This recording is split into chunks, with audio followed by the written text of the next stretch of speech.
guys, let's get started with Tennis Recruiting 101. I am Coach Abe with NCSA Tennis. I'm the head tennis recruiting coach. So just a little bit about me. Again, my name is Coach Abraham Shue. I was actually a former four-star in tennisrecruiting.net, number 22 in Texas, 169 in the nation. I actually had a UTR of 12, so I actually had a multitude of scholarship opportunities, as well as from Division I as well as from Division III, but I actually decided to not take any of those scholarship opportunities and decided to try and walk on to my favorite university, which is Texas A&M University. So luckily I was able to make the team, and I played there for 4 years. And this is also really where I fell in love with the world of sports and decided to get my undergrad degree in sports management, and then to further my career and get my master's at Georgetown University in sports industry management. For a couple of different companies and organizations like the Washington Redskins as well as the Houston Texans, before landing here at NCSA to help athletes like ourselves with the recruiting process. So if you have any questions about that, just let me know. Alrighty. So here's kind of the game plan for today's class. Really a breakdown of each division level, kind of the number of programs, scholarship opportunities, strength of each division. Then we're going to move along to kind of exposure, specifically the USTA side of things, some helpful recruiting tips, and building your profile. As you can see, there are roughly 300,000 high school tennis players in the nation, and almost 12,000 women's and 10,000 men's compete at the college level. So definitely going to be some high competition, and so you definitely want to get that exposure and name out there as soon as possible. So kind of here the breakdown for the NCAA D1, the one that everyone kind of really talks about, the one that's most known. As you can see, scholarship breaks down. There's actually almost no full rides on the men's side. As you can see, 4.5 scholarship opportunities. So more than likely, they are going to be partial scholarships. What that means is, based on hopefully, for where you are in the lineup, percentage-wise, will definitely be helpful with the scholarship. For the women's side, there actually are some full rides, but it's usually partial to really help out that roster. As you can see, participating seniors. For the men's side, there's 265 schools with almost 2,700 students, so the average roster size is about roughly 10. And for the women's, it's 323 schools with almost 3,000 players. So again, the average roster size is 9. Timeline, September 1st of your junior year, that's going to be a very, very important date for you.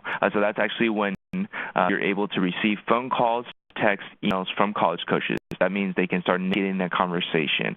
However, you don't want to wait for them to reach out to you. You definitely want to be very proactive in all this. So reaching out, as early as junior year, sophomore, things like this will definitely be helpful. A lot of the top 25 programs for the NCAA D1 side, both men's and women's, will actually start offering second semester of junior year or summer going into your senior year at the latest. They definitely want to finish that process a little bit early so that they really can concentrate on that season. A little bit more about information on the D1 side. So D1 players will compete in USTA tournaments. That is required. Many college coaches do not look at you if you have not played UTA side if you live in the United States. For international students, you definitely have international tournaments, the national tournaments, as well as ITF tournaments to be playing. And so for the USTA side of things, you definitely want to have a very, very strong sectional national ranking. That's going to be a very, very important part of this process, and you definitely want to keep that updated on your profile. Unfortunately, high school tennis competition is not enough to make a D1 roster. No matter what tier you're looking at, top tier, mid tier, lower tier, it's all going to be dependent on USTA side of things, as well as the tennisrecruiting.net and UTR. If you are not familiar with those two, definitely check those websites out, because they're definitely something that college coaches are leaning more towards and utilizing for the recruiting process now. So talk about the top 15 programs in the United States for the D1 side. Typically for men's, they're looking for 12-plus UTRs. For the women's side, they're looking for close to roughly 9.5 all the way to 10. You definitely want to have an ITF ranking, thinking about doing, possibly, futures, ITAs, things like this to really help out and have another ranking system other than your USTA. Typically, they're ranked top 75 in the nation on tennis recruiting, so that means, 5-star blue chip, or they have, again, UTR of 12 plus men's, and for the women's is 9.5 all the way to 10. Typically for the top 50 programs in the United States, for men's side it's 11 plus UTR, and for the women's it's kind of roughly around the 8 UTRs. So that's considered the top tier of D1. For mid to lower tier, typically for the men's side, they're looking for 9 UTR, so no lower than the 3-star in tennis recruiting. For the men's as well as for the women's, I believe it's 2-star going. So that means, UTR would be roughly around, I would say, 5, 6 range. Coaches will actually be able to stack scholarships. So stacking means that you'll actually have an opportunity to have academic scholarships as well. And so we definitely stress the academic side of this as well, just because that usually stack these academic and athletic scholarships together to help out with that tuition cost. Let's head on over to the D2 side. Again, kind of the scholarship breaks down. They're very similar to what D1 has. It's again, for the men's, is very similar. So it's 4.5 with, again, almost no full rides and more than likely usually partial. For the women's, there's a little bit less scholarship opportunities. So rather than 8, there's 6. So it's very, again, this is, again, almost rides with usually partial scholarships given. Participating teams, there's a little bit less as well. And for our men's side, it's 170 with the average roster size of 10. And for the women's, it's 230 schools with an average roster of 9. So it's, the average roster size is not really changing at all based on these divisions, and so definitely still great opportunities. For the timeline, it's very different. So June 15th after your sophomore year is actually when college coaches can initiate the conversation with you. June 15th after your junior year is when you can official visits and tryouts. And what I mean by tryouts is that you can actually hit with the team, practice with the team the same amount of time that the team practices, or like 2 hours. Then they'll actually start showing interest beginning junior year and often recruit all the way into your senior year. Getting a little bit more information on D2. So those high-level D2, so top-tier D2 schools, they're looking for more than just high school team experience, unfortunately. And so typically what they really like to look for is 3+ tennis recruiting with definitely a strong national and sectional ranking. So again, this was USTA is going to be very, very important throughout this process, and I'm sure you already aware of this, that I'm talking a little bit more about the USTA side of things. So the mid to lower D2, you actually don't necessarily have to have a high ranking, but they still highly recommend that you play in some USTA tournaments as much as possible to get that ranking. And just because, again, high school tennis is not going to be enough. Very similar to D1, where coaches will actually be able to stack scholarship opportunities with the academic side as well as the athletic side. So that's where the academic side is going to come into play, and it's going to be a very, very important part of this process. And just make sure that you have your GPA, your test scores, and your transcripts and things like this updated on your NCSA profile. That way, college coaches have that most up-to-date information on the academic side. Moving on to D3. So there actually is no athletic scholarships given to these schools. However, to entice a lot of players to go D3, because D3 is actually the biggest division level out of D1, D2, D3, they really help out with the need-based financial aid side of things, as well as academic and merit-based scholarships.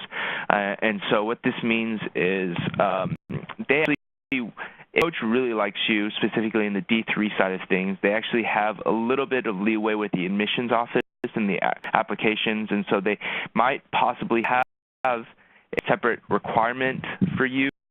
But it's definitely not going to be the same for every single school, and so a great recommendation and something to do is in the email, ask them, what are the opportunities like, the academic side, what are you typically looking for in a recruit, athletically, academically, grades, test scores, so I see if I can meet the requirements, things like this. Coaches will actually give you an indication of the money you will qualify for, typically in that acceptance letter when after you apply for those schools. You actually do not sign a national letter of intent. It's more of a verbal commitment to these schools, and so the only ones that do sign it is a D1, D2, and this NCAA. Participating teams, as you can see, it's the most with 331 schools with the average roster size of 11 for both men's and women's. So they actually have a bigger roster size just because they do not have athletic scholarships, and so they're but as I would say, as D1, D2 with, I would say some of the perks, just like clothes, things like this, and so they're more willing to have students on their team and things like this. And so definitely you would always want to kind of see if there's walkout opportunities for D3 schools as well. Timeline, it's very, very different from D1, D2, where there's actually no restrictions on when college coaches can start initiating that college conversation with you.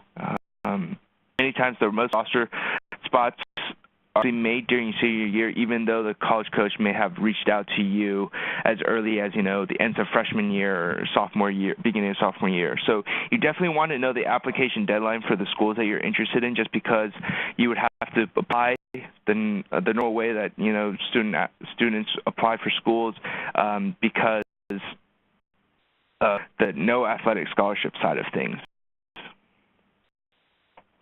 On D3, so this is for the high-level D3 schools, such as, Johns Hopkins University, University of Chicago, MIT, Carnegie Mellon. These types of schools, they actually can be just as competitive as D1 programs. So they, those academic programs can be very competitive because that's their draw to go for athletes to go to their school.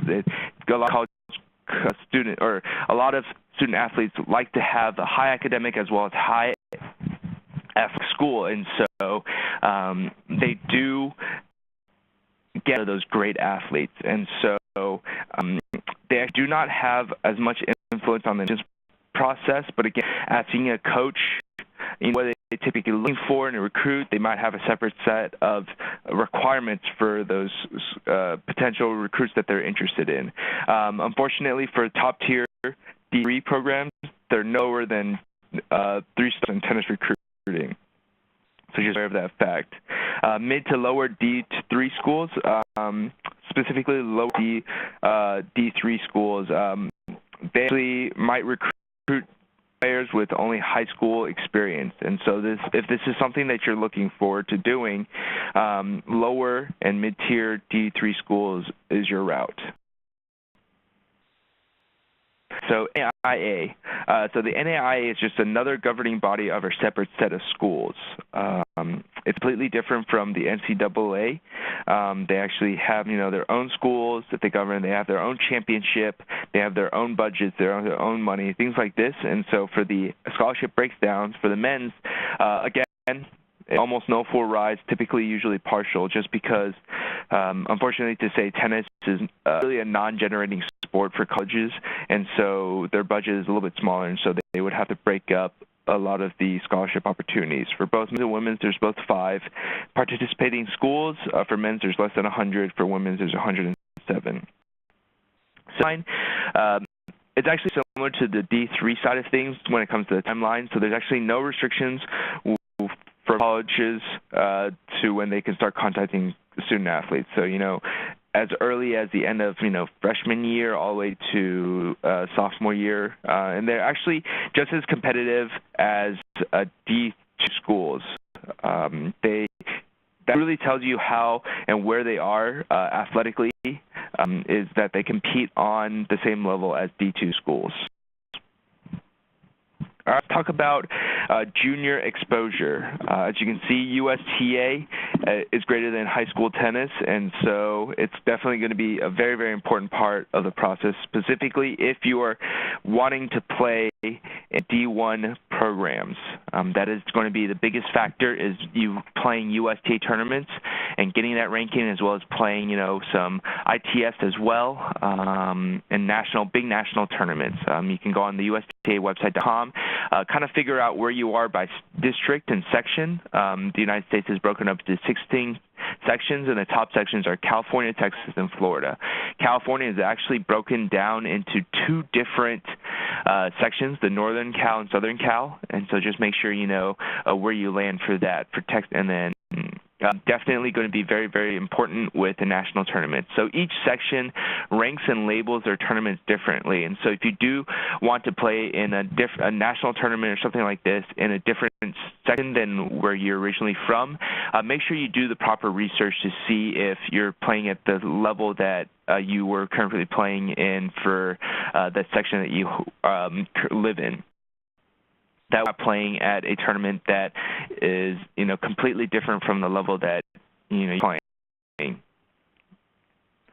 Exposure camps. So a lot of these camps will be more of an instructional or fundamental than for really exposure. Suffice to say, it's when a coach, emails you, say, come join our camp for summer, during the summer, and things like this. More than likely, that is actually a for the school. All right, unless the email that they've specifically sent you has something specific to you when it comes to that side of things. So what I mean by that is, in the email, I had the opportunity of watching your video. You have a great backhand, forehand volley, things like this, where it's very specific to you. That way, you know that the coach has been watching you and has been really keeping an eye on you, and that's actually when I would recommend going to that camp, for you to really know the coach, get to know the team, as well as play in front of him and kind of talk about that recruiting process. If you do decide to go to a camp at a specific school, make sure you are in touch with that coach before attending that camp. That way you can introduce yourself, and then when you get on campus, immediately talking about that recruiting process with them. Some colleges have showcases that are sponsored by the USTA, and so that actually means that a lot of those regional colleges around specific showcase will come watch and kind of check out if you do decide. There's also the Donovan Showcase, which is good. It's fairly expensive, and I think they do have some sort of selection process, but I definitely recommend, if you do want to get as much exposure as possible, Donovan Showcase would be a great time. Researching teams and players. So this is going to be very, very important, just because you really want to see how you compare with the recruits at that school. And so these three websites are going to be very, very useful in your kind of researching process. Tennis Recruiting will really tell you your star rating. If if the coach typically recruits the same star rating as what you are, that'll definitely be helpful. UTR, another very, very useful thing is really seeing if your UTR matches with what the colleges have.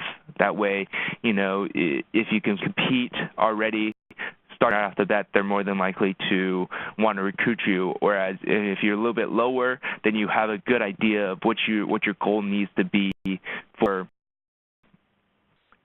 that coach. ITAtennis.com. So this is really a great way to really see the top schools, the top 25 schools in the nation when it comes to D1, D2, D3.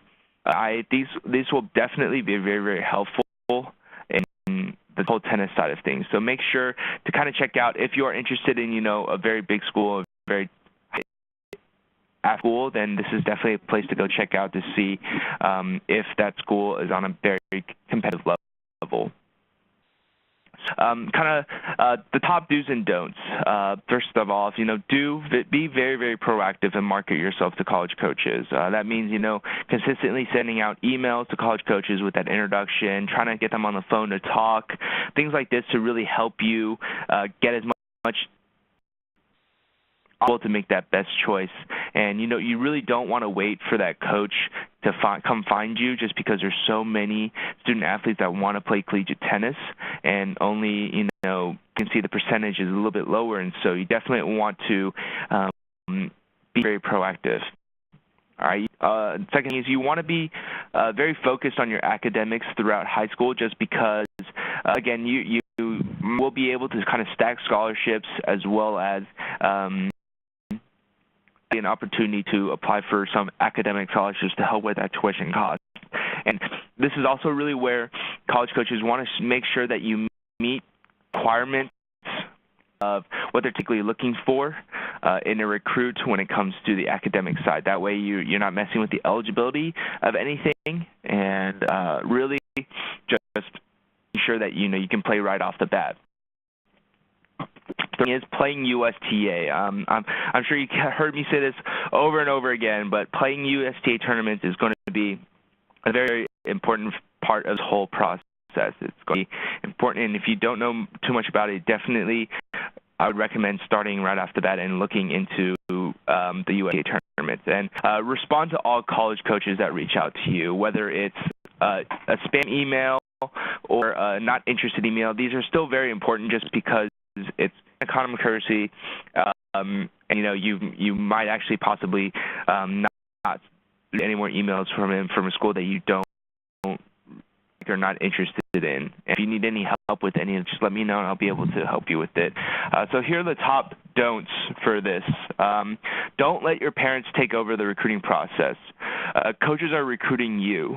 So that means for emails, for text messages, for phone calls, make sure that you're talking to the coach and you're asking the questions, because ultimately the coach wants to understand you, and that you have the best time with the school that you've chosen and not your parents. Definitely send out mass email. Definitely do not send mass emails to college coaches. Always try to be very specific in them. And so what I mean by this is, each time you send that introduction email, and I know that they can get kind of mass email-y and have that to it, but if it's a big school that you like, you can always change up to say, congrats on the recent win against whatever school that they just played against, or I really love your school because it has an amazing nursing program, and my friend was able to go there and she said it was amazing. And lastly, don't wait for college coaches to find you. Again, I'm sure you heard this from the do be very proactive. So definitely I want you to try to send as many emails as possible to get the most kind of options back to you, so you can make that right decision. So kind of lastly is completing that profile. So when a college coach is looking at your profile, they're looking for three things. All right, thing is a video. Video is going to be very, very important in this process, because it's the best way for a college coach to evaluate you. Because sometimes ranking doesn't truly say what type of player you are, and so having a video on there is going to be very, very important. All right, hopefully updated every 3 or 4 months, just because I know that you might have made improvements in your game somewhere, and so I definitely want to get that on video. The second thing is GPA and test scores. So I'm sure I stressed it beforehand, but they want to make sure that you meet the requirements of what they really typically expect, and not messing with the eligibility side of things. And make sure that if you are playing D1, D2, NCAA D1, D2, you're registering for the NCAA Eligibility Center. If you're thinking about playing NAIA, you have to register for their Eligibility Center as well. Alrighty. Lastly are the key stats. And one of the big key stats is your rankings. So there's your USTA, tennis recruiting, UTR, international ranking, ITF, things like this is very, very important. And make sure, hopefully you update it after 1 or 2 tournaments. Coaches, again, have the most up-to-date information on you and make that best judgment when the time does come around. Alrighty. There's a bunch of other things that are very, very important in your profile, like certain courses that you're taking, specifically AP honors classes, extracurricular activities that you're doing, personal statement, events that you've recently done, specifically like tournaments that you did really well in that you really want to showcase. Personal statements are going to be very big just because it's a great first impression on for a college coach before they get, kind of get you on the phone and things like that. Alrighty. So that actually really wraps up what I wanted to talk to you all about tonight. If you all have any questions, please feel free to reach out to me, or you can call that number at 877-845-6272, or you can email us at recruitinghelp.ncsasports.org. Alrighty, awesome. Well, thanks so much for your time, and if you're seeing us recording, please let me know if you have any questions or anything like that. Right? Awesome. Well, have a good day, and talk soon.